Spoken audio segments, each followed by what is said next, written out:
Boomer Magic, ELM, and Pro Wrestling. Next on Eternal Durdles.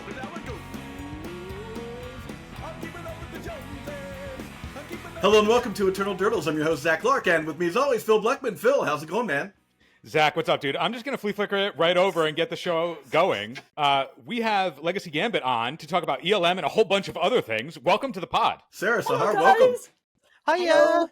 How we doing? Doing I'm so great. excited to be here. This time last year I was here. Yep. It was just me and Zach by myself. Yep. But Same yeah, room. Same room. Literally nothing's changed.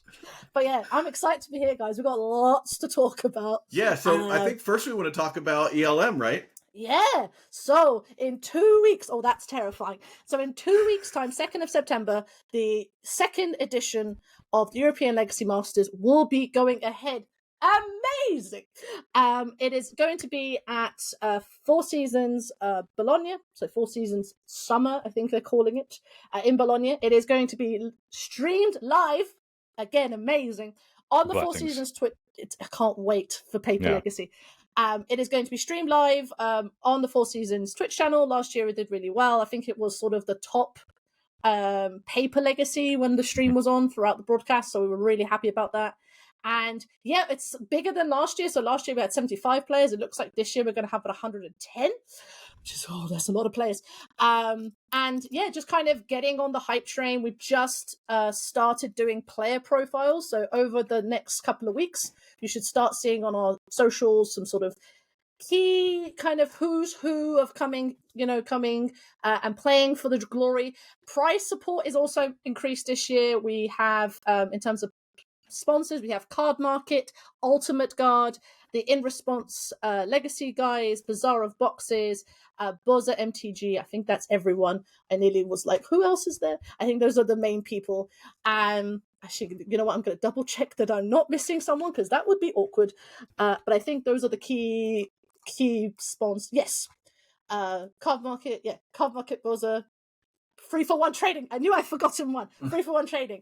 So though it's going to be super amazing. So yeah, the price support is about €2,500 worth of support, which is double what was last year. Nice. So I'm super stoked with that. And having Ultimate Guard on board, we are giving away so much product. I literally got a shipment picture from the Italians going, "What is this?"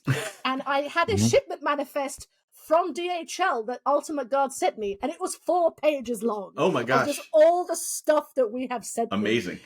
So yeah, we're giving away a bunch of, we're giving a care package similar to the old Grand Prix days where you would get your little box with little tokens and sleeves and stuff. Everyone gets one of those. Everyone gets a playtest jewel like last year. And then there's a bunch of giveaways that we're doing on the stream and stuff like that. In terms of hoping to get Julia Nab back, hoping to get Will Hall back, maybe. Will you guys be doing some broadcasting as well? I will be at a wedding, because the adult in me was like, well, I need to go be an adult and support my husband's best friend's wedding. But it will be supported nonetheless. There will be lots of hype around it. And then, notable players. Obviously, Andrea Mengucci is back. Who is surprised that Andrea Mengucci is not back? We have Mark Tobiasz, Niklas Holtman, and then sort of other notable players. But the one thing this year that's been super exciting is having players kind of from the ground up. There's a bunch of players who've qualified who started Legacy over the pandemic or started Legacy this year and have qualified, which is super amazing to see, because like the whole goal of the project, not only is it to kind of crown someone, it's to just grow Legacy locally. And I think in terms of the number of events we've had, let me give you a small sneak peek. I think we had in total close to 100 events. Wow. Over the season, which is insane. Yeah, that's wild. That is wild, considering we had like 30 odd when we had in 3 months. But yeah, I think the data shows qualified statistics. We had 92 events, and that is including your small, regional events to sort of things like Four Seasons, the Axia Now events, Impact Returns, all the big European like go-getting events. And the average size of them is anywhere from like 50 for like an average event up to sort of like 100, 150 for like the bigger events. That's fantastic. That's awesome. It's incredible. Yeah. So I'm super stoked by just the numbers that we're having. Obviously some countries did really well. Some countries did sort of okay. but it's just showing what is possible, and sort of the support that we've had. But it's been challenging. Who knew trying to coordinate 20 plus countries to get qualifier events? Yeah. It's a whole thing. Yeah. But now we're in the sort of final push of it, and I'm really proud of the committee. Big shout outs to Nicola Cavoni and Tom DeDecker, and a whole bunch of the reps for kind of really kind of getting their stuff together. And yeah, my goal over the next couple of weeks is just flying the good com flag and being like, hello, please come, it's going to be great. So yeah, if you want to see like high level kind of Legacy, please watch it. The other small thing which I think is a good barrier, reduction to barrier to entry, is that the event is proxy friendly. So Nice. if you don't have the cards, because that is a challenge in the Legacy format, I'm sure we'll get to it, the event is proxy friendly, so that doesn't stop you playing. Obviously, there can't be a Sharpie writing dark depths. Like, it has to be clear and recognizable to the card. But I think that helps a lot of players sort of find something. Also, it's the same period as Wilds of Eldraine. So there might be cards from Wilds of Eldraine that people can't get access to, but they want to try. So that's an opportunity to kind of also help players to kind of get the ball on the rock. But yeah, I'm super proud of the project, and we've just got bigger and better plans for next year. But let's get this year done first. Yeah. But yeah, I'm super proud of the team. There you go. Quick stat. In a proxy friendly event versus a not proxy friendly event, what deck do you think is represented the most more in proxy than in non-proxy? Like, what deck gets the biggest increase in percentage? I'm gonna jump in and say it's lands. It's always lands, because no one has think it's lands. Yeah. It's lands. I've seen a lot more Doomsday as well in playtest friendly events than non-playtest friendly events. I think it appeals to people who like really want to grind like wikis more than leagues, if that makes sense. Yeah, I was about to say, I'd probably say, Doomsday lands, anything that has a very expensive mana base, like 4C occasionally, if people aren't playing with like Breeding Pool and Hallowed Fountain, which I've definitely seen in the past. But yeah, I think that lands is the big one. And then also like, because last year we were in the middle of like Mono White Initiative being the thing, and all the sideboard cards that became kind of the sideboard for the anti-white tech were played at the ELM as like proxies, because you couldn't. Who knew Empty Shrine Kanushi was going to be a legacy playable Magic card? Oh yeah, that's right. That's so funny that when people have access to proxies, they're like, "How am I supposed to get my hands on a nickel common from 14 years ago? That's impossible." So that was kind of the wild things we saw in the deck list. And hopefully we should see deck lists coming through, once the people have started registering. Last year we had a big like data dump of like who qualified with what and sort of things like that. Unsurprising, Painter got very popular. People love Painter. I kind of blame Callum Smith for that. And I mean, Sarah's jumped on the grindstone train now, so the Europeans love Painter. Who knew? And we've had some weird brews. People qualified with some mad stuff. I think the weirdest one I saw was they called it Norwegian Prison, which was a Turbo Khan Minsk and Boo prison deck. I was like, what? What did you say? You said what? So yeah, it's going to be wild seeing what other decks qualified. But yeah, I'm ready to see Lantern Control in Legacy. That's what I'm here for it. To be honest, I wouldn't be surprised, knowing some Europeans, just the wild stuff that we like to register. I wouldn't be surprised Lantern Control being like, I just stop playing Magic. I need Mono Blue Martyr to come back. That's what I need. That is a 10 years ago deck. I saw there was a clip that I got sent, I think by Sarah, of Mono Blue Martyr versus Mud, and my head hurt. I was like, what is happening? What is Legacy?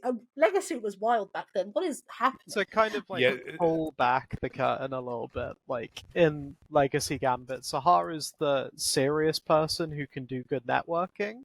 I'm the person who pops up to Sahar like, should I register the Mighty Quinn for this tournament? Please. It's a Legacy deck from 12 years ago that I so really So is High Tide. I mean, High Tide, we're healing. I mean, Legacy's healing. When I posted on Twitter, you know Legacy's healing when I would like to respond, aka Marcus Ewald registers High Tide for a league, and you go, fantastic. Legacy's healing once again. Mind's Desire has made all the combo players go, actually do lally, and okay. Everyone can not worry about this 2-mana orc that's pestering our pesky format, and we can all just play combo decks.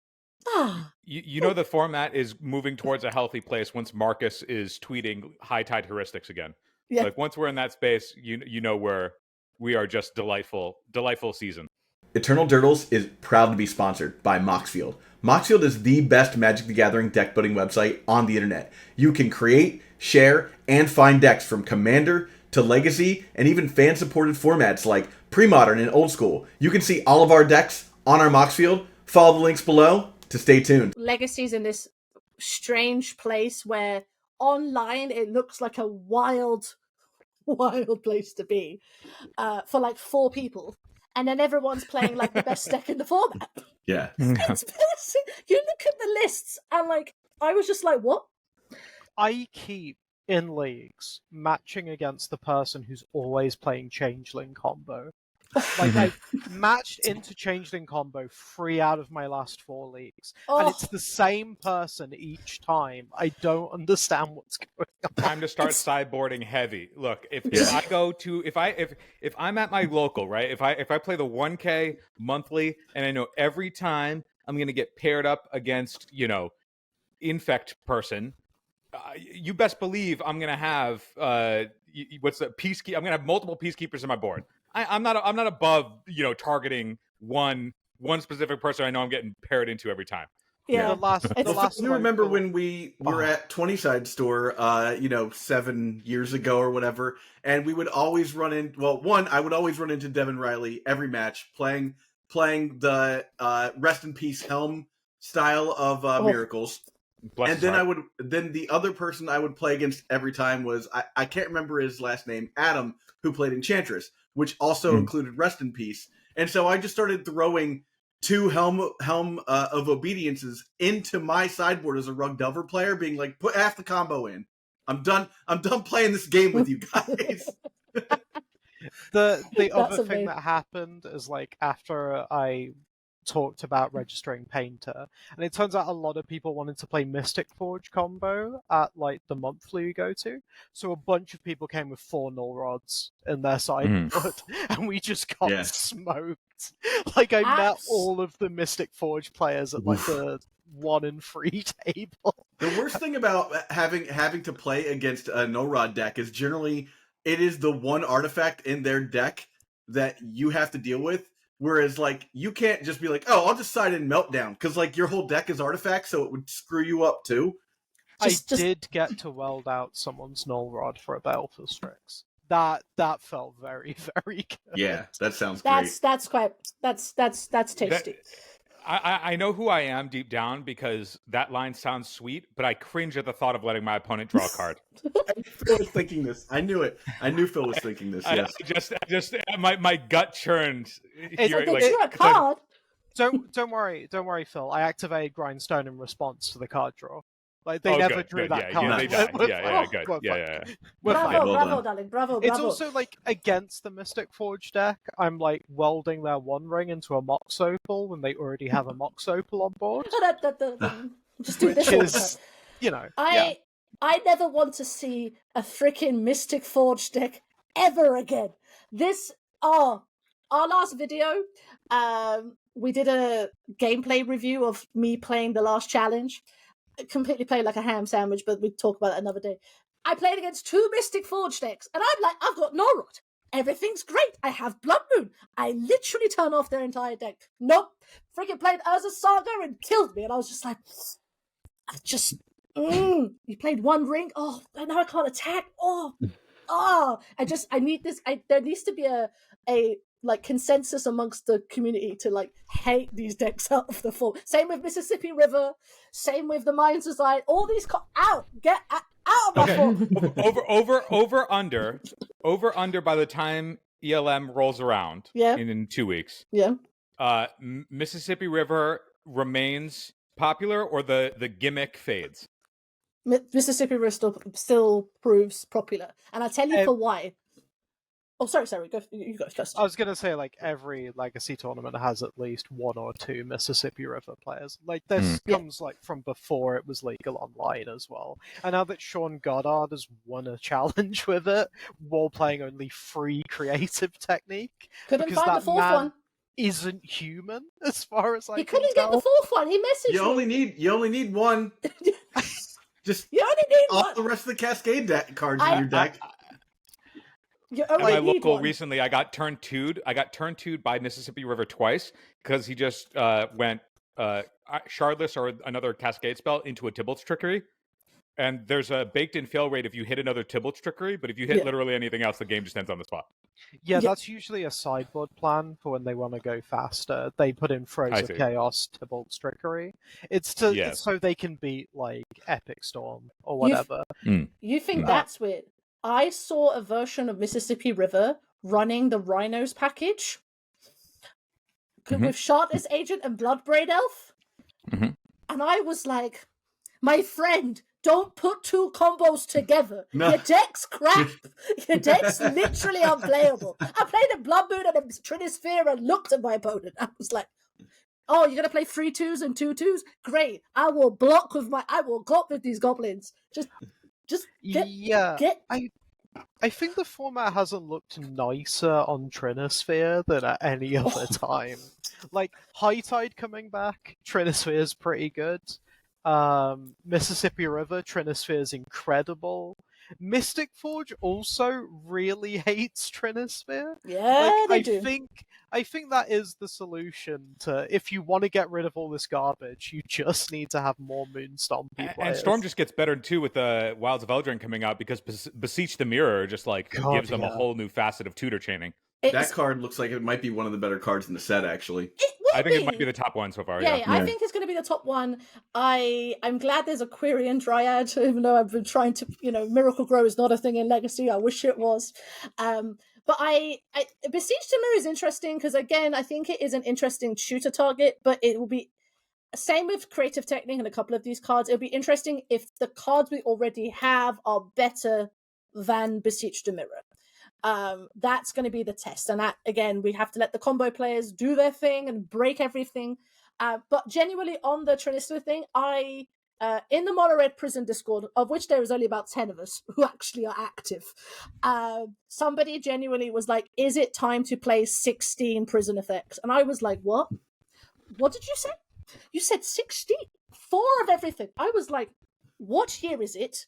Is Gary Campbell registering? Is Gary Campbell registering Mono Red Prison again? No, I was like, but then I thought about it. I was like, it is very good against combo. If I play combo all day, 16 prison effects is the way I will win that game. But then I was like, I draw the second Trinisphere against like Delver, and it's crap, and I'm just like, ooh. So yeah, we're currently in conversation of whether 16 or 15 is the way forward, because that's the level of high-level conversation in the Mono Red Prison Discord. Flavor-wise, you can't play the 4th Trinisphere. You can only play 3 Trinispheres. Yeah, free ball. That's what I got told. Free balls. Yeah, triple restricted. Exactly. Mark Rosewater is going to be very upset if he hears that people are running 4 3-ball. I know, free ball. It's the way God intended the Mono Red Prison community to play. You set the 4th one aside for Vintage, where it's restricted. That's how it works. I have played it in Vintage before, and it's very, very good. Sorry, you were saying. I wanted to segue into So you guys do a little bit of teaching content, and we watched your episode with Phil Gallagher recently, where you talked a little bit about teaching. Could you guys expand on that a little bit more? Yeah, of course. Sarah, do you want to go? I'll go. Yeah, sure. So, I come from other games originally. I did play Magic kind of as I was growing up, but I never really took it super seriously. I played Standard kind of like when Tempered Steel was a thing all the way through. I didn't really start taking Magic seriously until like Dragons of Tarkir, and by that point I was already a decently strong chess player. I represented my university. I was also captain of the England team in a FPS game called Team Fortress 2. I'd already done a lot of things in other games, And when I came to Magic, it was very much like, I have no idea how to learn this game. Like, it felt like there weren't the same amount of resources. Chess is down in record as the game that has had more books written about it than any other game.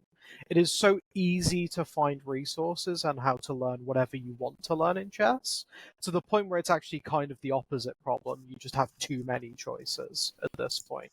You can spend like years learning like absolute garbage and not really realize that's what you're doing. But there is like an idea of how to get better. People like Yusupov, who was a Russian grandmaster, wrote like school curriculums on how to take a player from just learning how the pieces move all the way up to mastery. And plenty of people, plenty of school children has followed those things and have become the next generation of chess masters.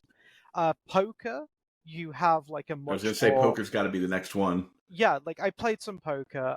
One of the masters in the chess club was a professional poker player and also a very good bridge player. Apparently that's also a thing you can do. And yeah, like all of these different games, there's a lot of like set ways and like set progressions for how you want to learn how to do the game. Magic, it does have some of that, but I always felt like it was much harder to find. And a lot of the time just didn't really seem based on anything more than vibes. Yeah. And so, yeah, like, the Legacy Gambit is kind of like my desperate attempt to just kind of try and put out the content that I wanted when I was new. Kind of taking, as best I can, like, my kind of analytic approach and my coaching experience in chess and just trying to apply that to Magic. Even though I don't consider myself a particularly good Magic player. But I do have kind of like an idea of what it is to learn a game. And so I'm trying to apply that to Magic for myself and then communicate that across to the viewers. And honestly, that's kind of my part. That's why I write the articles, I do a lot of the research. And then Sahar is kind of like the lovable face, the great networking, and just honestly, the Sahar makes all my dry analysis fun, is the way that I would sum it up. Jesse, your analysis is very fun. No, Sarah genuinely, we are yin and yang, and it's very much kind of that way in terms of where we come from different schools of thought about Magic, but together we can kind of navigate through. And I've genuinely had the most fun when we do videos and we're talking about stuff and like laughing and like just like learning along the way, especially when we do our A to Z stuff, because we are, you know, Sarah has done a primer on it, but when we're in the games and we're like, what the hell do we do? And sometimes I'll do something and Sarah's like, why did you do that? I'm like, I have no idea. Vibes. And it frustrates Sarah no end. But it's a way for us to, the other reason why I did some legacy content around sort of 2019, 2020 when I first started on sort of my kind of small YouTube stuff, nothing major, kind of just learning decks as I kind of went along. And I've always wanted to do it because I think that with peace and love to the legacy creator community, it's very, very male. And it's quite white. Peace and love to you, both of you, Phil and Zach. It's very kind of a certain way. It's also quite Americanized to a certain extent. And I felt that there was a way that we could come into it a little bit more like, we will hold your hand, we will learn together, we will make mistakes, and that is okay. Yeah. But just come along on the journey. And, you know, we've been trying, you know, because it's still kind of, we're still in the phase of like experimentation, trying different formats, trying different ways.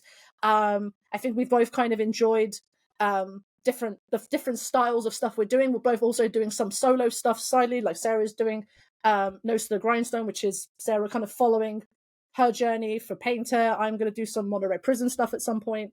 And I think all in all, it's a nice way for us to kind of make Legacy fun and accessible and sort of teach some of the things that I think we both wish we had in a way that's sort of presentable and not kind of, you know, a certain level of knowledge that you need coming into the video. Like, I love Bosch and Roll, I love Phil Gallagher, but sometimes there is a level of knowledge that is expected when you watch a Bosch and Roll and Fabian New video.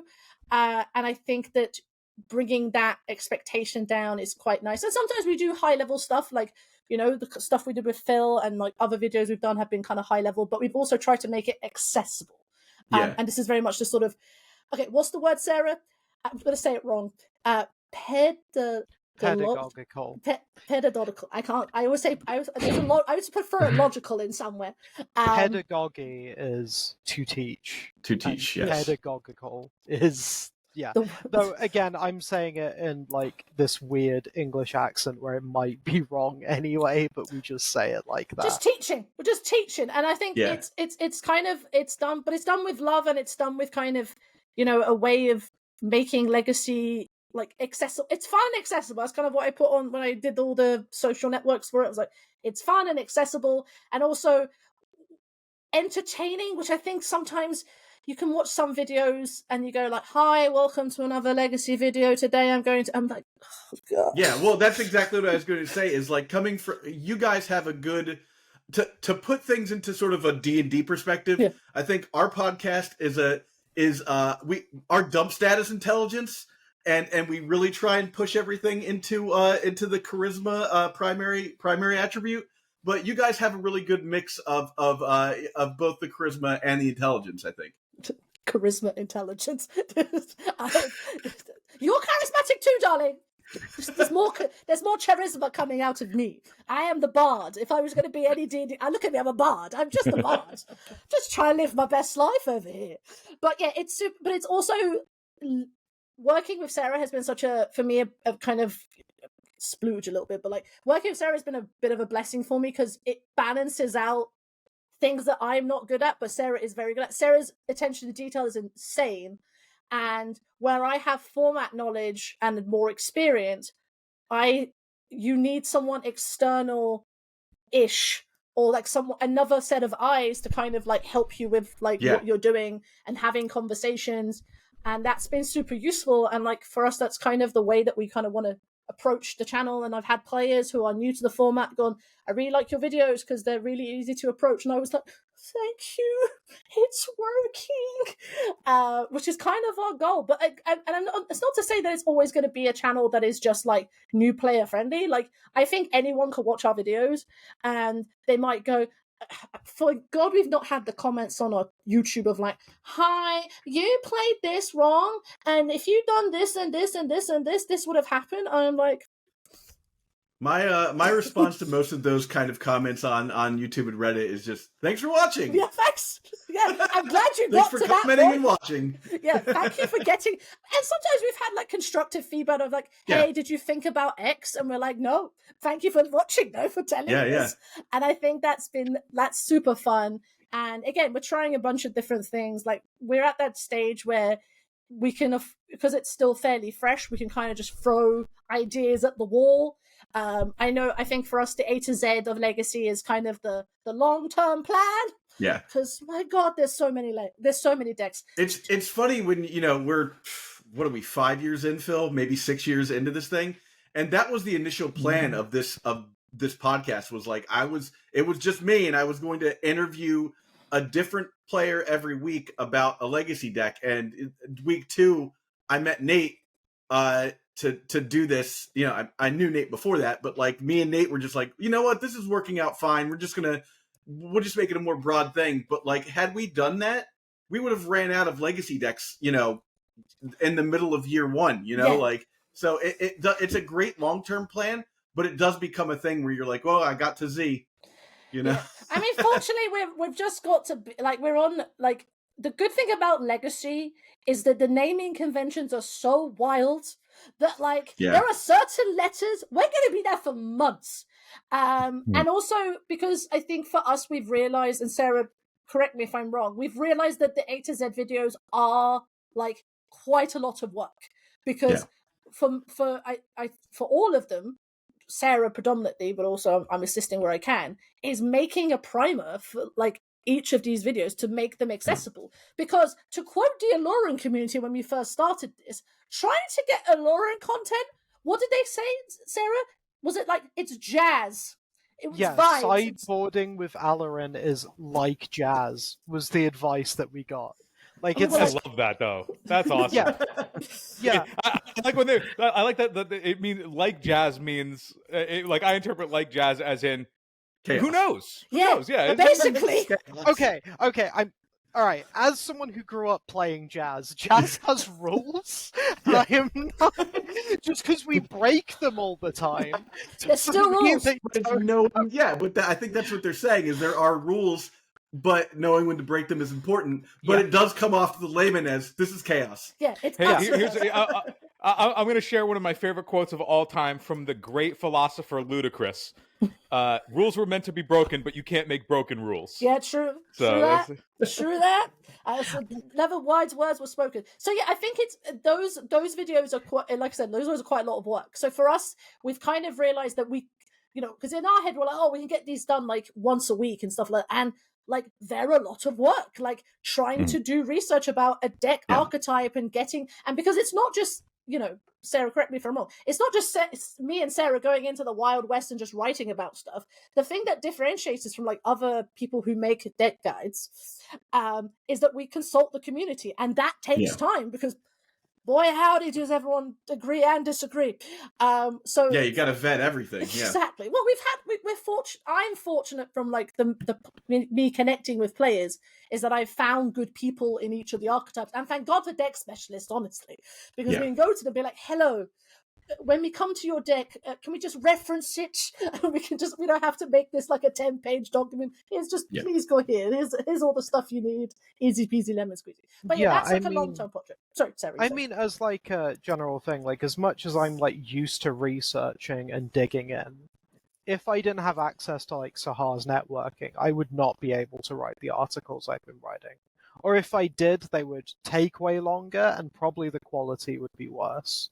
Yeah, I mean, there's something to be said for sure about having a great co-host. Like having someone there to lean on when and use the parts of the community that they are, or the parts of the game even that they are more talented than you are. And I think I'm going to shout out Phil on this one, but like we would not be where we are today without being able to lean on each other for content and stuff. Yeah, I was going to say Zach needs to have somebody who just will talk about a tier 9 deck ad nauseum. Yes. Phil. As in ad nauseum the deck? As in ad nauseum, that's a tier 9 deck now. That's 100% a tier 9 deck. I don't care what the ad nauseum getting cut. Ad nauseum's getting cut now. Okay, Rest in peace, ad nauseum. Yeah. Rest in peace, ad Actually, nauseum. question. Okay. All right, so you're into bad legacy decks, right? Like, is that what I'm getting? I would at this point. No. I'm saying this with as much love as someone who almost registered the Mighty Quinn at a local. Okay, I was gonna ask like, what's your like pet bad deck? Because I have a few. Miracles. Miracles. Okay, yeah. It's literally miracles. Can't deny that the Magic Clips thing clips that specific line for us. Just what is it? Miracles? It's miracles. Look, Okay, but seriously, on miracles though, like, do you think Triumph has changed things? Like, is Triumph good? Or no. The Triumph did at the time. I think Triumph changed things when people were still playing Lightning Bolt, and then since they've moved away from Lightning Bolt, it's no longer the. In my mind, I mean, I'm not going to go anywhere without 4 Triumph in my 75, but it is not the truth that it was when EI was still legal. You When EI was around, the Maltard after all. It's not 4 Feralingus. That's basically a treat the angels on acid. Like, I'm going to tell you, I'm not a believer in 4th. I think 4th. I've lost more games to 4th I've lost more games to my own monarchy than I have won them, and I don't know. I did see someone register a really weird, like, Warriors deck that miracled Sister Repentia the other day. I have tried Sister Repentia, and it is that card could have been miracled for a single mana. It is very slow. Like, that card is extremely slow and really fragile. Yeah. And they could have just miracled it for a single mana. It would have been fine.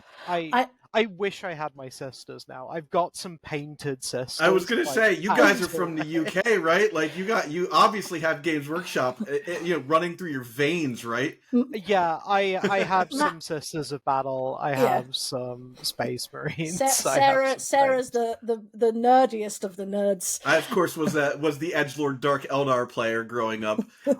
Which kind of Drakari? Oh, you can't just say Dark Eldar. Here we go. Were you playing Kabalites? This was OG, so this was when 3rd edition came out. So I was playing like whatever they gave you in the original army. And my other army I was playing fantasy was Wood Elves, which they didn't even come out with codex for another 3 years after they put out that edition, because it started with W and they do it alphabetically. And by that time, I was doing other stuff at that point. I had moved on from that hobby. I love that. Yeah, so my childhood Games Workshop was 4th edition, so it was a bit further on. But that's still when like Necrons were just like nothing, right? Like we thought they were slaves to the katana. It's like the other way around now, because they did the 8th edition retcon of all of that. Yeah. I don't know where my sisters are. I wish I almost for those of you who might be in the dark about that's Sisters of Battle, which is a faction of the Imperium, who, if I'm not wrong, is where Triumph of St. Catherine comes from? Correct? Yes, so the Triumph of St. Catherine is tying it all together for Phil. Yeah, very cool thing. I knew. I had to do all of my research to understand where Triumph was coming from. Yeah. And then I was like, I don't think anything is more... nothing is more flavorful than me altering my 40k cards, because you paint your figurines and I'm painting my cards, and I was like, finally, it's all coming together. I have a request for both of you when we get to that stage for other chess fanatic crossover Magic players. When the candidates tournament for chess rolls around, and then also including Magnus, can you do a thread on what decks you think they would play if they played Magic? That's such a good idea. I'm very curious to know if Magnus came to MTG. I'd be curious what deck you would put in his hands. Control. I would give him Miracles. I would give him Miracles without even thinking about it. You want to know my only concern about that is you give Magnus Miracles and he makes it tier 1 again in like 2 weeks, if that. And I'm like, I've been at it my whole life. So the thing to understand Magnus, if you don't play chess, is that Magnus is the king of grinding. Like, Magnus will go into what's traditionally thought to be a drawn endgame and beat you at it. For anybody who doesn't know, Magnus Carlsen is like the greatest chess player of our lifetimes, probably ever. Ever. Yeah. Like, I just know that the horse moves in an L. Yeah. The horsey does move in an L. Yeah, the horsey moves in an L. That's what I'm like Cusack. There's a couple players who are in the GOAT discussion in terms of chess. Magnus is definitely one of the strongest up there. Other people are like Kasparov, Karpov, a bunch of the great USSR like chess players. But yeah, Magnus is characterized by the ability to win drawn endgames. Like, that's just what he does. He will sit there, you'll both know it's a draw, but he's going to put enough pressure on you that you crack. Lantern control. It's very lantern control. Lantern control. Just basically grinding fine pate, like, or the rock, like OG rock. Just grind. Just everything's a fine dust by the time it's all finished. And you basically like, what happened? Who died? But yeah, I was thinking the style of deck that is the most like that.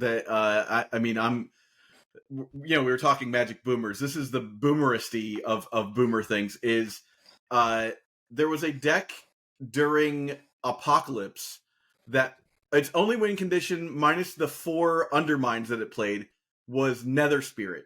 Oh. 1 Nether Spirit in the deck to get off the last 8 damage you needed after you have cast all 4 of your undermines and deeded the board several times. And that to me is that style of deck. Just nothing is left, and then you just win out of nowhere. It's just like, can I have that one resource? But you just can't play Magic like that anymore. Theoretically, I could give Magnus lands as well. Yeah. That seems quite Magnus. Hikaru Nakamura, I give Death Shadow like 9 times out of 10. I was going to suggest like an aggressive like tempo deck. That the Death Shadow makes sense. But yeah, no, what's the jankiest deck that wins? Like, what's the jankiest deck that wins? Because I want to give that to Rehard for. Like, jankiest deck that wins. Mystic Forge. Yeah. There you go. Mississippi River. Mississippi River. There you go. Yeah. I'd give Rapport. Yeah, I'd give Rapport any kind of combo with like, he's playing like Paradise Storm. Yeah. Like he's the only grandmaster who still sometimes plays the King's Gambit. Like he's just like I love truly that. incredible. But yeah, there's a bunch of those. Yeah, it'd be interesting. Like, it's been interesting kind of having Sarah's chess knowledge because it's so. We spoke about the whole project. We were just like, there's just the knowledge, like. The knowledge around, especially Legacy, like Modern and Pioneer, I think there are some people who are doing God's work trying to make content for that because it is like Pro Tour format, all this kind of stuff. But for Legacy, like there's the boomers, and of which I am one because I am old. But there are definitely those who are just like, "Hey, this is our deck." I'm like, "How does it win?" We're like, "No, but how does it win?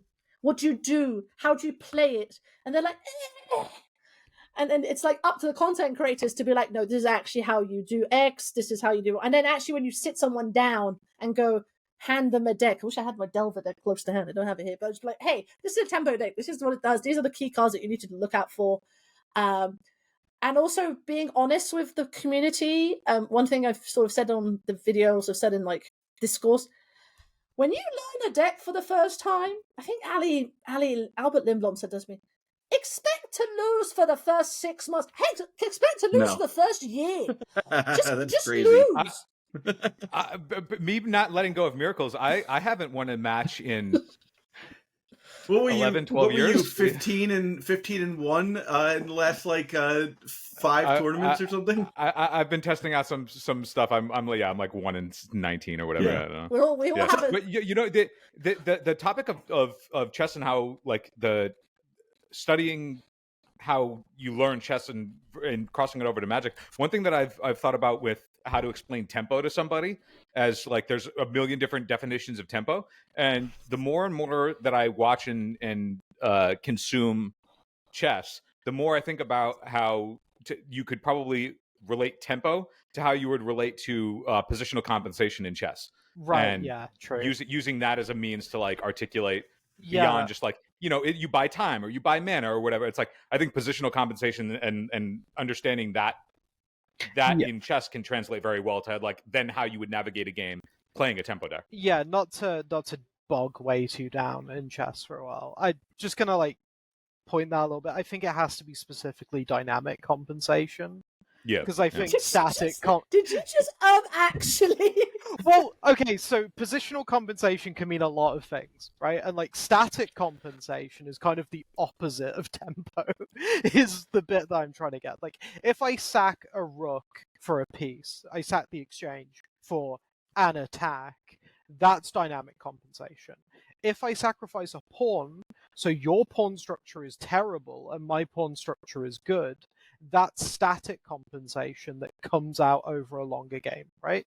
Like one wants the game to draw out, like how prison elements work if you're playing like a traditional prison deck. The other one is like, I'm giving up something so I kill you now, which is the dynamic version of it. One of the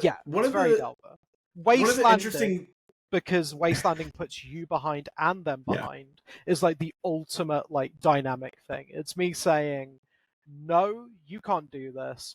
I've got better 1-mana spells than you. I'm going to keep us both on a low resource and I'm going to kill you.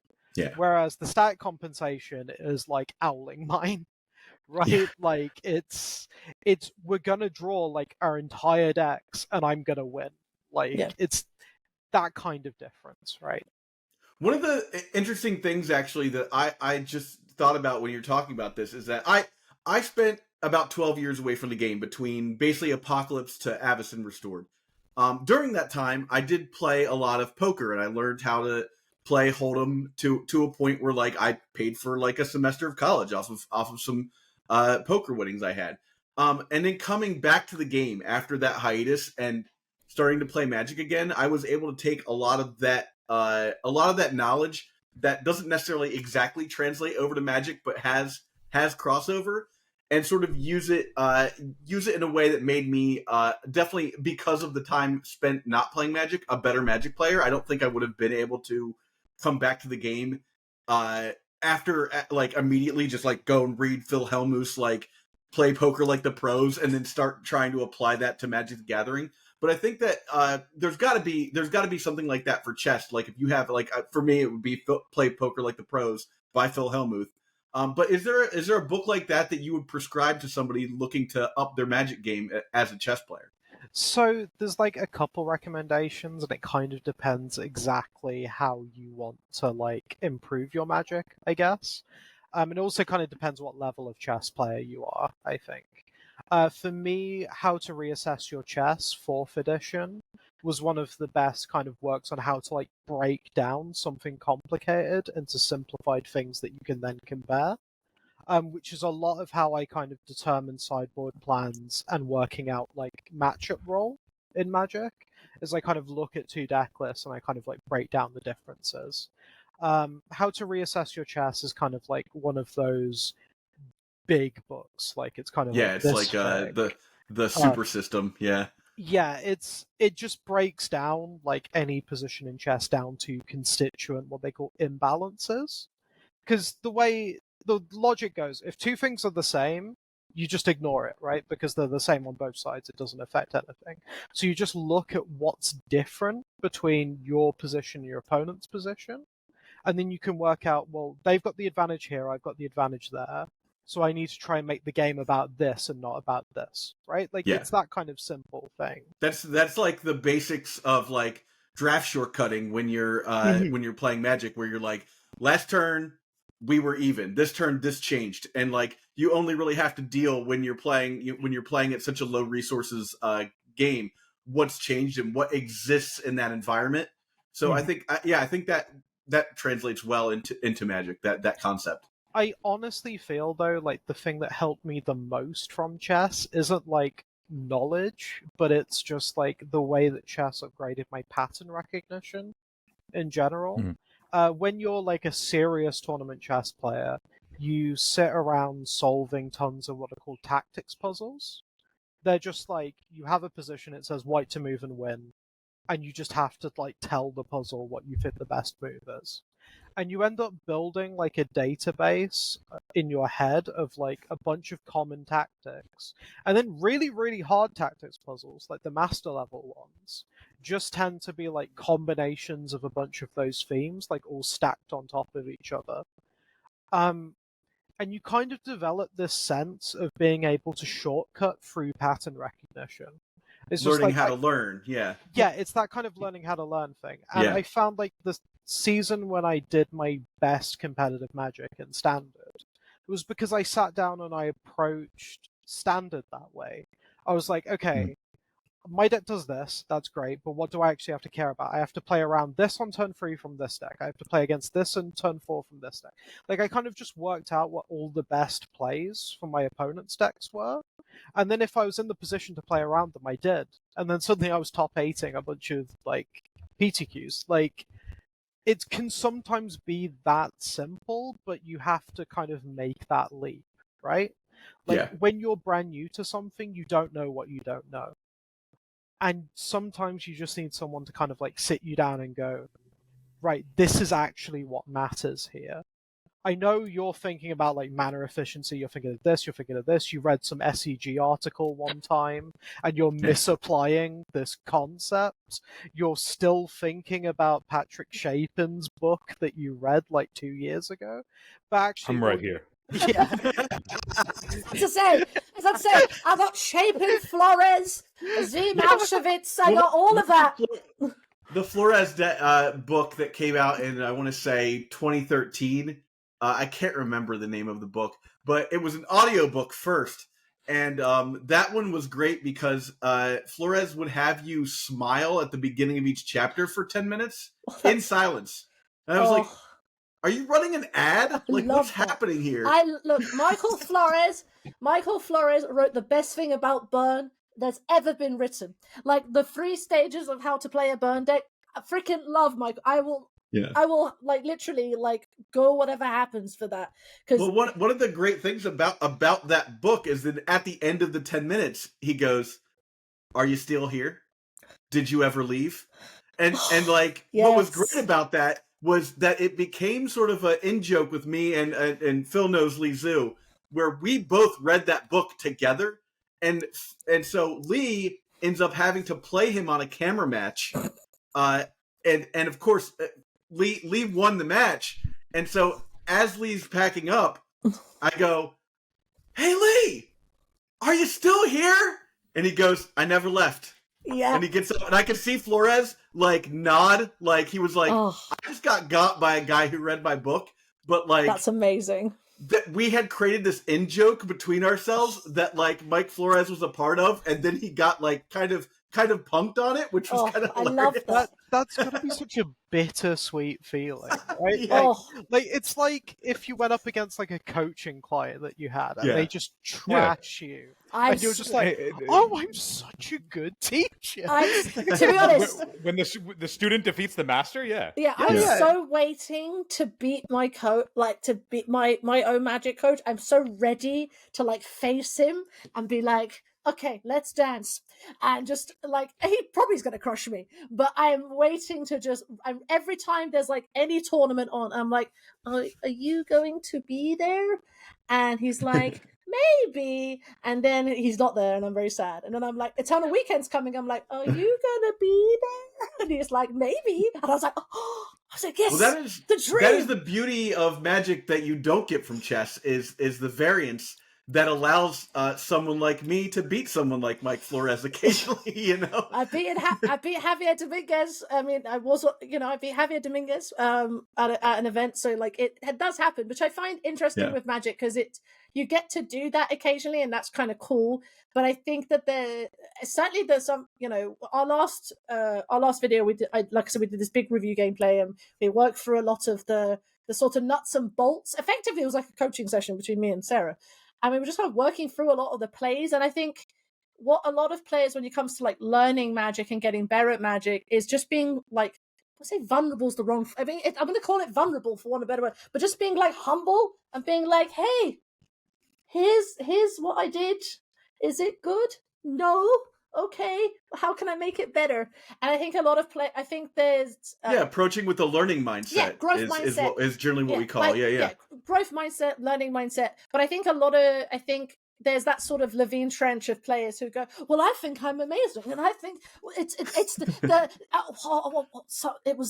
it's the sort of 1-4 bracket vibes of like, oh, I just got variance out the game," and I'm like, like sometimes not too, but it was close. The sun was in my eyes. I had to take a cat for a walk. I've done it too. We've all been there. We've all said it. There's actually a really great line that he says all the time, but is in Play Poker Like the Pros by Phil Hellmuth, which is, "If there was no variance in poker, I would win every game." Yeah. Which is so much hubris. I love that hubris. Well, that's absolutely Phil, rude. isn't Yeah, it? it's Phil Hellmuth. It's definitely Phil Hellmuth. But I like that because that tells you two things about that guy. One, oh my God, the ego on that dude. And two, that he's applying the fact that, like, look, even if you get the best knowledge, the best teaching, everything goes right for you, you still got to wait for the river. Like there's always that chance everything's going to go wrong for you. Which again, in chess, that doesn't happen. Chess is a completely controlled game, and for the most part, the better player should win every time. Yeah, should is the operative word. Time constraint in that game also like adds a lot to that. Yeah. It's also like sometimes you just get paired into someone who plays some wacky offbeat opening, knows it way better than you do, and it's like, this does make up like the 100 elo difference kind of thing. Or there's the guy, in Legacy, you can take that as the guy who tries to go off, who plays Storm, but he plays Quicken in his deck. Like it's just somebody, every now and again, someone's just doing something weird, and they're gonna get you on that. I know. Zach, I'm right here. Come on. Okay, so there's two players in my head that happens to. One, there's always one guy I play whenever I go to Italy who plays the Chain of Smog combo, but not like Chain of Smog like with Nick Fit or whatever, which is kind of like the way it should be done. I'm talking like Dark Confidant into Silver Library. I'm like, what year is it? Firstly, what year is it? And I just always get paired, and I'm always just like, come on. Like, I literally, like, what is happening? The second one is a friend of mine, and the reason why I got into Legacy in the first place was my friend Theo Andresier, who plays Rectifit. At any event that he's allowed to play. Sandra Bullock.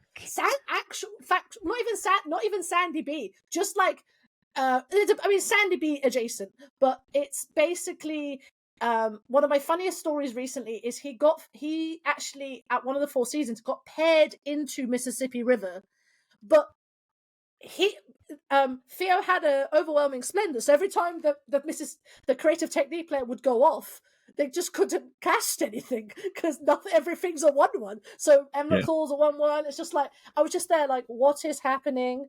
This is not magic. What is literally going on? And my brain just melts. But he figured it out, and I love that for him. But like those kind of like those off beaten path stuff, like that's all.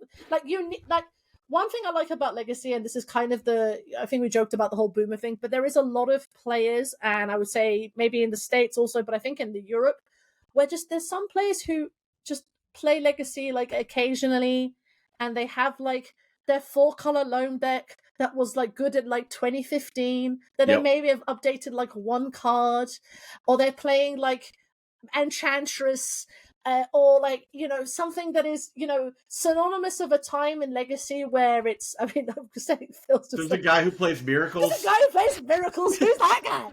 Who's that? I mean, the thing is, you say that. Okay, I don't know if you guys have ever played in Italy, but the Italians love control. So there will be the odd. There will be. I mean, Angelo Kadai basically is playing Miracles as close as, you know, without putting miracle cards in his deck. Is basically playing Miracles. Miraculous miracles. Miraculous making the trains run on time and stuff. Like, I have a deep spiritual connection to the European Legacy scene because they're all doing what I want to be doing. Exactly. They're just doing it better than I am. You should come to a 4 seasons. That's all I have to say. It's we incredible. would really love to get out there for that. I think after the next year, I think is going to be a big ramp up for us. You know, we're just about to the 1K like monetization point for YouTube and stuff, which is super cool. Hey, like and subscribe. Yeah, exactly. Like, share, subscribe, all that fun stuff. But with that said, you guys, I'm guessing the answer is no. But you guys aren't going to Vegas, are you? No. So we just got an approval for content creator status at Vegas, which is rad. Go. But so we're still deciding whether or not we can go. I really want to, but like it's a lot of money to fly across the states. Yeah. Moreover, we got an extra ticket that they were sending to us. So if you guys were going, we would be happy to give you one. Yeah, it is honestly like because of Eternal Weekend. If Eternal Weekend wasn't happening, I'd come to Vegas. Yeah. Because holy Moses, I went to MagicCon Barcelona. Like I did a whole blog about it. It was all very fun. But yeah, I think Eternal Weekend. I was even looking at going to Eternal Weekend in the States, but then I was doing the maths and I was like, that's a lot of money. A lot, yeah. That is a lot of money. But I'm just glad there's Eternal Magic happening. So thank the gods there is Eternal Magic. They always seem to do like GP Vegas, like just outside of the time frame where I could justify it by another event that happens in Vegas. Exactly. Yeah, you want to kill 2 birds with one Evo stone. happened like a couple of weeks ago. Yeah, it's like it's always, I want to always go. like right next to each other. Yeah. I want to go to Evo, use this thing, and play some fighting games. Yeah, and exactly. then go like to it's, Magic. you want it to be like combining of 2 things at the same time. But yeah, I to that end, if you guys aren't going, and what we're gonna do is we're gonna take that ticket and we're gonna pass it on to anyone who comments below that is going. Like if you're going to Vegas, just comment like Vegas or something like that, and we'll do a random drawing and give that ticket to somebody who's actually going to use it. It's gonna go. No, seriously, if no one has been to a Magic like event in this kind of time frame of these cons, they are an incredible experience. So much fun. There's so much fun. I had so much fun at Barcelona. But I think one thing I want to ask you guys. I am super, super glad that Eternal Weekend was given with enough advance because again, we're all old. The majority of Legacy and Vintage players, we're old. We have houses and well, not houses, but like we have responsibilities. Some of you have houses. Some of us have houses. Some of us have responsibilities and like things like that. So I'm just glad that hopefully people can get out and like play Eternal Magic. I'm kind of sad that there's not a. I mean, I know they can't make it like proxy friendly because of like the status of like. They can too. Like a vintage could be like, well, you can have the. There's no reason that it can't be. Exactly. But that's a complete ghost to say that like because it's sanctioned it can't be proxy. There's no real reason it can't be proxy. So let's be for real. The one thing that I find interesting when I've spoken to my friends across the pond is the proxy conversation is quite a tense one. And I think it's because everything is kind of like led by the LGS. Whereas in Europe, we're coming around on that now, I think. I think it's starting to... Buffalo Chicken Dip Legacy, let's go. Slowly, BCDL, like, heard our cries. A perfect example of how it's come. It's starting to... Like, the no's are starting to get outweighed by the yeses at this point. And I think it's going to happen over time, but... It's going to take about 5 more years, I think. Of course. And I think in Europe, this is, I think, the difference is I think a lot of Legacy and Eternal Magic is not necessarily done at the LGS. I'm not, like, most of the big events are all non-proxy, like, Four Seasons, the main events for Legacy, they're non-proxy. The Axon events in the UK aren't non-proxy, same with, like, the big, German, Spanish events, Italian events, things like that. But your small, 20, 40, 60, whatever size event you want, your weekly, monthly, whatever it may be, that has literally no reason but to just get people going. But I think that certainly with the people I've spoken to in the States, it is more about the destination like things. Like you go to an SCG, you go to an NRG, you go to like if you're West Coast, you're going to MXP, you're going to wherever. Whereas here it's like, hey, we've got like a monthly in like a LGS in the middle of like Nottingham, which is like the middle of the country. And like I think it's just I think the scale is different, but I think that the Europeans have kind of flown the good flag enough that we're just like, guys, just get on the train, just get in. It's all great. And especially with like the ELM stuff, I remember I was talking to Anurag Das, good guy Anurag, and he was like, "What can we do to do the same thing?" And I was like, look, I can barely do 20 countries. You guys can figure yourself out if you want to try and do like an American version of it. Because, oh, baby, that's a whole different challenge. But he was like, oh, maybe we can like try to work together. I'm like, look, half of you barely talk to the other half. Some of you don't. America's so fucking big. Like Europe, like, I don't know actually if Europe is like half the states, like sort of size-wise, it's like half the states, so we're just like, okay, I can barely do that. And it's like, I know that UK is about the same size as New Jersey. Yeah, that's basically, about all I know. Which is hilarious, because when I hear, oh my god, I remember when I was planning to go to Eternal Weekend, I was like, oh, well, I'll drive you. I'm like, where are you driving from? It's like, Virginia. I'm like, I'm in DC. Like, yeah, I'll drive. I'm like, mate, that's 3 hours. I can get to freaking Nottingham in 3 hours. I barely go, like, I honestly just, like, I find it mind-boggling. I genuinely find it mind-boggling that you guys will drive, like, 4 or 5 hours. I'm like, 4 or 5 hours? I get to Sarah in 4 or 5 hours. I'm like, and that's a good, like, I love Sarah, but, like, there's going to be a good reason. Nate used to wake me up at 4 a.m. so that we could drive, like, to Baltimore to go play in an event and then drive back home that same night. Like, he would be like, let's insane. Go play. We're gonna get in my car at like 4 a.m. We're gonna get down there. The tournament will start at like 9 or 10 or whatever, and then like after we play 3 rounds and scrub out, we'll drive back home. I was about to say, like, what if one of you top aids? It almost never happened, so it's never been a problem. It's never been an issue.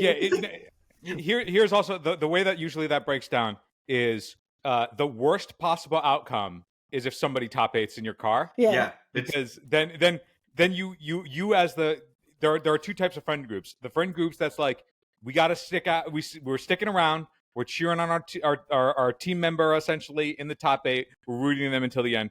And then there's the other kind of group of friends that's like, oh, I hope you lose. I'm rooting for you to lose because they want to go. They want to go home. Bro, you can take your winnings and get a cab to back to New York. Yeah, pretty much. I remember distinctly back in like the SEG days of old, where the events would be on a single day, and top eights would go into like 3 a.m. because they just didn't schedule their Italian times events all that well. Is that the sound of Italian events when everything takes 10 times as long? And it's literally like if you have a friend in a winning in and everybody else is scrubbed, everybody in the car is like, "Oh God, I hope they lose." Yeah, you're just like so. The best example I give when I go to Four Seasons events is that I call them Italian rounds because if a round at any event is 50 minutes, maybe like 55 if you're kind of playing at good pace. Italian events, hour 10, hour 10. Hour 15 if it's just if all of our events run about an hour and 10 in the States. I feel fair like. enough. If it's just I'm very much on the abolished 5 extra turns side of things. Just get rid of those. I'm also like I'm at the stage now where I'm also kind of there's certain things with Magic where I'm just like maybe we can just finish it now. This is fine. But yeah, I think that it's again Legacy is in a really interesting position. I kind of feel that, everyone was like, oh, Bowmasters. I'm like, you know what? It's fine. Like, I think it was like Punishing Waterfalls posted like the top 3 creatures, and it was like Orcish Bowmasters, Plague Engineer, and Brazen Boar. I'm like, yeah, all those events are online. Like, show me some paper events, and then people can calm down. Like, I find it frustrating when everyone's like, "Oh my god, Orcish Bowmasters is the best thing to be doing." I'm like, yeah. Do you know why? Because the same 10 people are playing freaking Orcish Bowmasters, and then you're just like, don't get me wrong, Grixis Delver and Death Shadow are the best decks in the format right now, but it's not. It is not the same. It's also still fresh enough that it's like, at least it's not blue-red Delver. Like, I don't have to stare at the same, the same beat-up volcanic island that my opponent's been playing for the last 20 years. I mean, you occasionally get something else to have happen. I mean, sometimes that's like, that those volcanic islands are still getting love. They're just getting love in a slightly different way. I mean, there's some people in the UK who are still, like, blue-red Delver, like, dedicated players, and they're still doing that's really not well. That's not the worst idea, honestly. If you can figure out a way to beat the Bowmaster itself, if you're playing Blue Red Delver, like there was a point in time. I always say this, and I know it's probably not as true today as it was 2 years ago. That there's no healthier legacy than one that has 3 or 4 viable Delver decks. Yeah, because they're all playing different styles of the same deck. Phil doesn't agree with me on this, I know that, but like that's just not a thing lately. It's always just like whatever the most popular Delver deck is what everyone is agreed to play. Yeah. I think the fact that Grixis and Shadow, also the thing about people go like, oh, I've spoken to a lot of players recently, well, maybe not a lot, but a few players who are like, I want to learn how to play Shadow, and I'm like, I think I was watching Anurag again. Big up Anurag Death. I remember watching Anurag play Shadow, and he was like, I don't get it. My brain doesn't get it. For me, it's a whole different way of playing that for me just doesn't click. And I won't say you'll never click, but it needs, like I said, you need to sit there for 6 months and be humble and accept you're losing and watch content and expose yourself to players to do it and accept that there's maybe like 4 or 5 Shadow players in the world that are very, very good at that archetype. And they're the ones who are putting up the results, and the other plebs are just kind of seeing, getting along the ride and things like that. So, I mean, I'll say as a Shadow player, I think that a lot of the work in that deck, as far as learning how to play that deck, is done through playing Delver. And once you understand what you're doing and what your payoffs are, it just comes down to like the payoffs have started to move away from being like, oh, it's the Death Shadow deck. Like Death Shadow is definitely the best card you can get down and attack with. But the way that deck works now isn't so much that like, oh, we're just going to pay it off to play Death Shadow especially because now some of the decks are 80 card versions of that deck. Yes. And there's only 4 payoffs. Yeah. There's only 4 payoffs. So it's like, it's a weird train to be running when you're like, okay, well, I want to be this deck, but my payoffs are the 4 cards and the 80 cards now. So I think Death Shadow, like learning the deck is like I said, most of the payoffs are from Delver, but I also think that right now the reason why that deck is doing as well as it is because Black is back, right? Yeah. Because Bowmasters is back. Snuff Out is a card that people are looking at and being like, oh, this is really good. But I think that the deck is always going to be tier 2 until we get another Death Shadow, like another payoff for that deck, because you're doing a lot of work. You got one a while back. It's just we're doing, I mean, like Scourge of the Skyclaves or like what's the other one? Spirit of Immortality or whatever. Yeah. They're not enough. Yeah, they're just like my hot take is that card is Troll of Khazad Doom, but. Yeah, I mean, I do agree with you. I think it's Troll. Yeah, it's Troll and Reanimate together. But the problem is that those aren't payoffs for losing all that life. Yeah. Those are just things that are happening because you're losing life. Yeah. What I'm asking for is we need one more card to beat Sui. Gives you a reason to lose all that life. Why are you playing Shocklands if like the only card in your deck is a 4 of that makes a big guy. Well, that's the difference. I'm playing it because I'm playing Berserk, so it makes sense when I have a 13/13 in play and I just slam over somebody. Yeah. The thing I found, because I did consider doing Shadow instead of Painter for the sliding project, and one of the things I kind of found myself doing was just like watching good Shadow players and just noting down the life totals where they stop shocking themselves. Yeah. So you're like 6? It's usually like 6. Well, no, this is the thing. It varies depending on matchup. And I think that's where most people who have like those 6 months of just pure dying, the problem is they're putting themselves too low. So like if you watch like Ikada or Mr. UC on Twitter play Shadow, you'll notice in some matchups he's willing to put himself down to like 3. And in some matchups there's like stopping exactly at 10.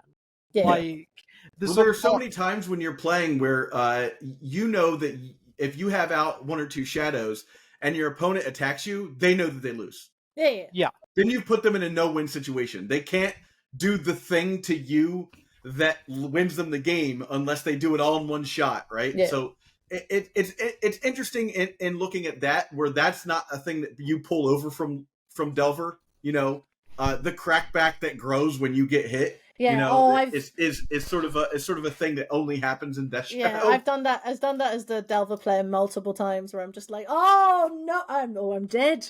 I'm just dead. But I find it, like it's, again, I'm glad Black is back as a mid-range color. I'm glad it's back as a tempo color. It's a good, it's healthy for the format, and I think a lot of players, the lamenting of Orcish Bowmasters, I'm just like, well, don't just expect, like, it's not Ragavan, it's not Renin 6. Heck, it's not freaking Astrolabe. Like, oh my god. Every time I think of Arkham's Astrolabe during that period, I shiver. And I'm someone who played Renin 6 and Oko in the same deck. Oh, so good. So good. But yeah, like, it's just, I think Legacy is in a really interesting spot. It's going to be interesting now that people are going to be putting more eyes on it because Eternal Weekend is coming. Hopefully. Yeah. Sorry, Phil, you're going to say something. I was curious with both ELM and then Eternal Weekend.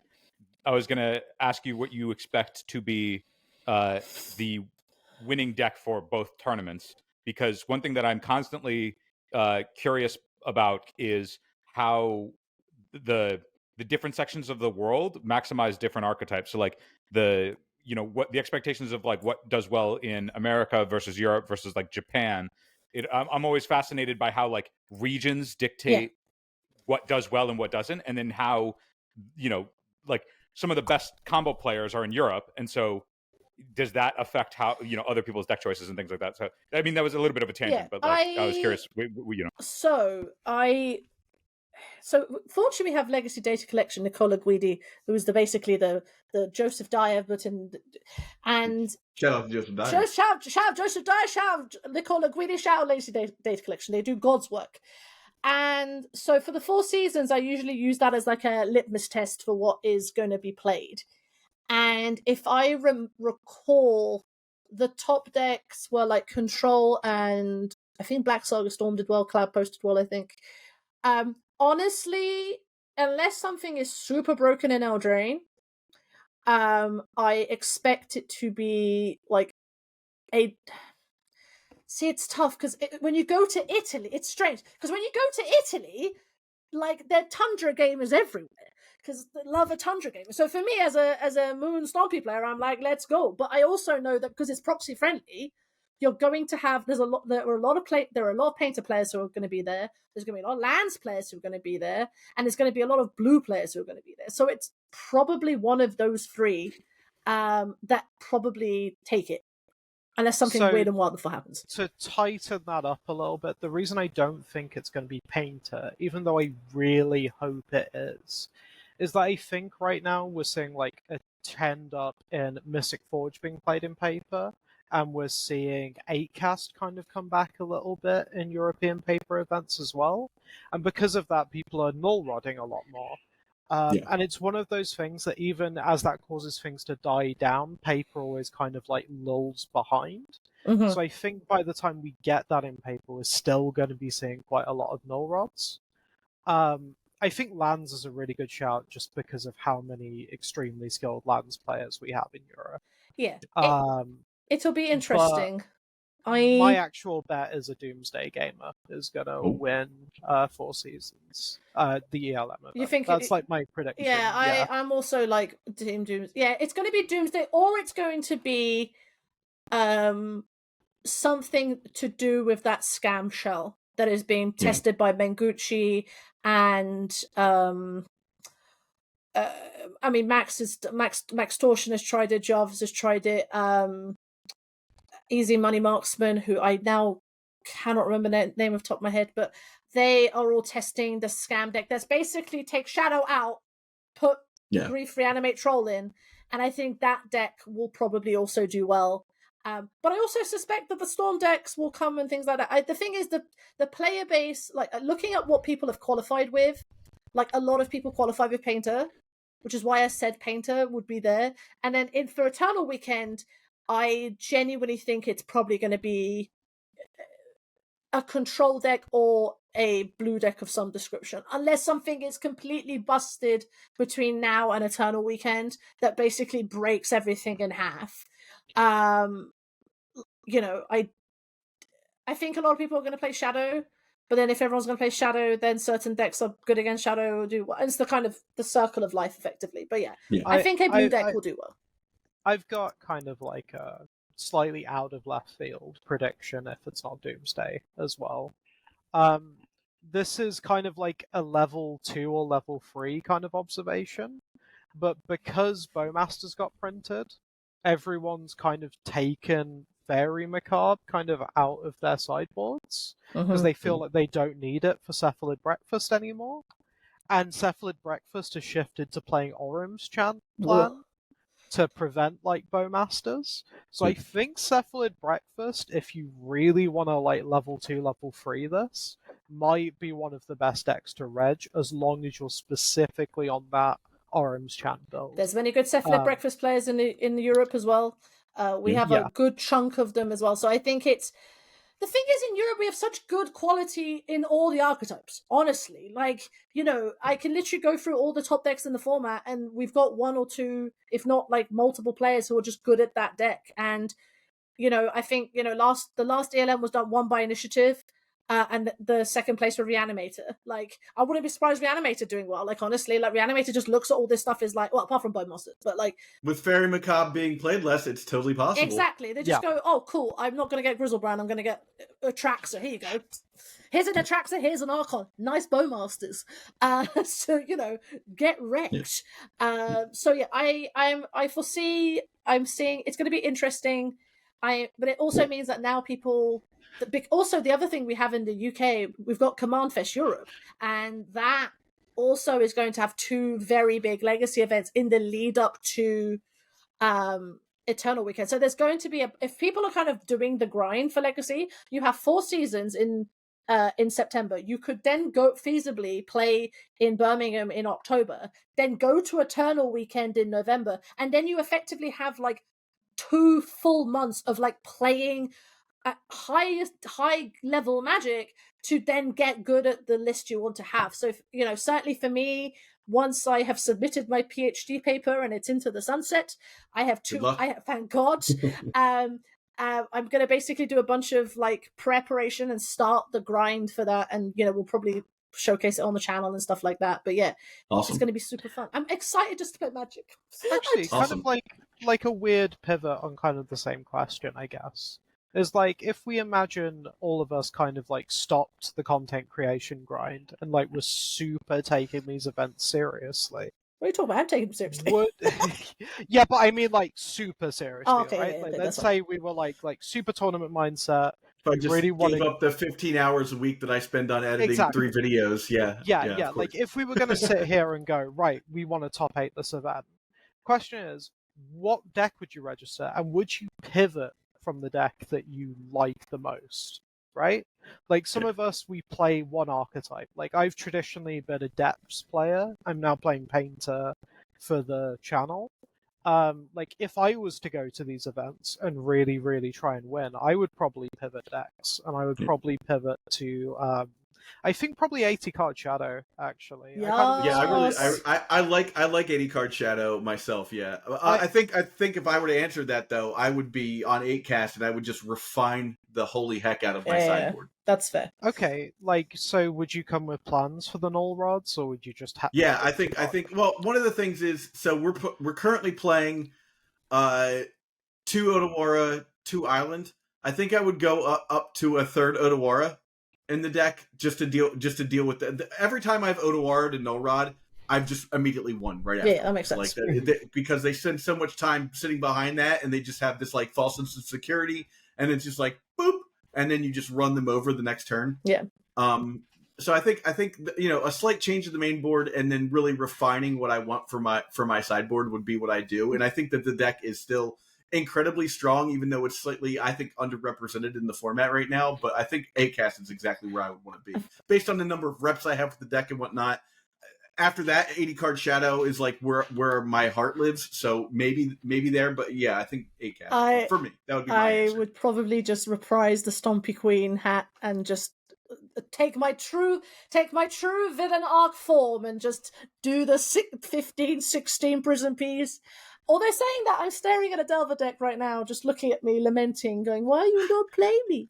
But yeah, like if I think I'd probably still play Prison, because I think it's good against like the top decks in the format. And I think if everyone's being greedy and everyone's, doing stuff like that, for me, that makes sense. But I would also, like Zach, probably refine Stompy, because I think it has some very heinous matchups that it needs to be redressed. And obviously Phil's playing Miracles. I was going to say, I thought Phil's on Goblins. Death and Taxes. Phil registered the card Mother of Runes, and honestly, I can see Phil trying Death and Taxes before I think he would try Goblins. Register the card Mother of Runes and Basic Planes. I have an ongoing agreement with everybody who I travel with that if at any point I start discussing the possibility of sleeving up Lava Spike, that they need to take me to they need to pull over and have an intervention. Well, I think they just leave you. Are you emotionally available? They leave you at the Molly Pitcher rest stop on the New Jersey Turnpike. I think at that point. Basically, yeah. I probably my options I think would be, obviously I would still sleeve up Miracles, and that would just call it a day. But the other two things I would do is I have 2 people that I travel with that are both very much breakfast specialists at this point, and have put up a lot of results, and so I'd probably just lean on their expertise if I wasn't stubborn. And the other thing that I would probably do is if somebody was like, you can't play Miracles, I'd probably just look at whatever 75 Mark Vogt is playing and trust that he's figured it out. He came to game. That's probably he smart. came to game. Yeah. We love. Yeah. I'm a big Mark fan. Like Mark, so it's interesting. I love Mark, but Mark and so at Four Seasons events, Mark Voigt and Niv Shmuley, who's the other controls mage, these two always, when they come together, these two and Anurag, I'm just there like, your lists are completely different for one another. Can you? And Niklas Holtman, madman that he is, the loudest man in every room. I thought I was louder than I met Niklas Holtman. These 4 control mages disagree at a base level of how their deck is constructed, but for some reason their decks work, and I'm like, how do you guys make these 4-color control decks, which are completely different from each other? How the hell do you make them work? It boggles my mind. But yeah, I would say Mark's probably a good shout on all things control and certainly for a European meta, I imagine Mark doing very well. But also we've got Thomas Schmar, and Thomas Schmar's going to turn up with 18 land, double him to Torag, Drown in the Lock, Baleful Strix, Delver Secrets, and I'm just going to cry because I'm going to lose to it. Who else I would probably I would reach out to be like, give me, if you were to play a control-ish list or something that steers in that direction, I would actually probably reach out to Callum. I feel like every time he's ever sleeved up Esper cards, he just crushes an event. And then he's like, actually, I enjoy Painter more, so let me go back to that and then also crush. But anytime he's ever put Esper cards into a deck list, he's somehow in the top 8 or winning the event, and nobody else is on what he's doing. I find it really weird that Esper Stoneblade is now the most popular Stoneblade deck. It's hilarious. Kind of weirding me out. Well, it's Marcus, it feels wrong. It's because of Marcus Ewald, Francis Cowper, and to a certain extent Callum occasionally playing those cards. There's this weird syndicate of old Miracles players just trying to, with peace and love, feel something, and they go, well, yeah, we just want to feel something. I just want to feel something. Stoneforge Mystic, do we feel something now? So I think that's I think what it is. But I'm very fortunate that I get access to Callum and Francis regularly if I have that chance, and just having the knowledge that they do, it's incredible, effectively. But yeah, it's all good. I just love Legacy so much. I love this format so much. Yeah. I love Vintage too. Well, love Vintage too. Also love it. So we've got another 2 weeks before ELM. Yeah.